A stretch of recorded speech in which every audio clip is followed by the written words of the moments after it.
Nalar dingin Prof. Iksanuddin Nursi mampu memberikan nutrisi akal sehat. Indikator berikutnya, PMI per hari ini bahkan indeks keyakinan konsumen menurun. Nah, poinnya kalau bicara tadi balik ke geng, saya bilang tadi nih, ini bukan soal geng dalam pengertian negatif. Geng bisa jadi dalam pengertian kelompok. Nah, sekarang pertanyaan, ini kan posisinya kalau dibalikin begini, Prabowo sedang melanjutkan apa? Kan dibalik pernyataan geng itu adalah Prabowo sedang melanjutkan apa? Kalau memang kita ketahui di era SBY kayak gitu, di era Jokowi dulu kayak gitu, orang bertanya, Prabowo mau kemana nih? Kenapa begini?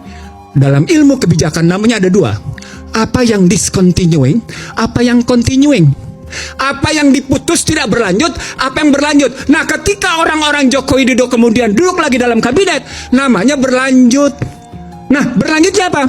Berlanjutlah muncul hak undang-undang cipta kerja yang ternyata tidak menciptakan kerja. Muncullah undang-undang IKN yang kemudian tidak berdaya apa-apa itu IKN. Muncullah undang-undang kesehatan yang membuat rakyat Indonesia sesungguhnya tidak punya kedaulatan dalam kesehatan. Artinya ada pada namanya Badan harus Kesehatan ada Dunia. perubahan radikal.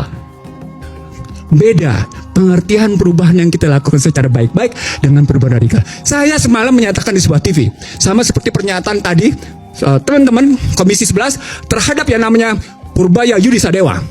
Diperlukan pemikiran outbox karena situasi sekarang bukan situasi yang kemarin.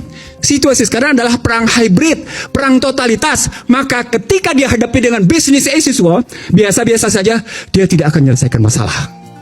Nah, itu kalau kita mau ambil di situ. Lalu kalau rakyat mau bersuara tentang ini, maka dengar rakyat. Kenapa kemudian malah naikin pajak 12%? Masalah, kenapa kemudian malah mengurangi transfer ke daerah dari 25%, dari 27 sampai 29, turun dia menjadi 25, turun dia sekarang menjadi 20%. Berat.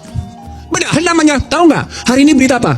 Sejumlah hotel dan restoran terancam tertutup karena transfer ke daerah makin berkurang, sehingga tidak berdaya. Apa poinnya? Salah alokasi, misallocation. Dampaknya tidak melahirkan stabilisasi, dampaknya tidak ada rasa keadilan. Artinya yang Anda bicara tentang radikal, perbaiki dulu model berpikir fiskalnya, perbaiki dulu model berpikir moneternya, baru bicara ekonomi sosialnya. Karena dampak dari fiskal dan moneter itu adalah seperti yang kita bahas ini sekarang. Baru kita masuk ke dalam sistem politik, berdampingan dia mikirnya mestinya. Begitu, Aiman. Oke.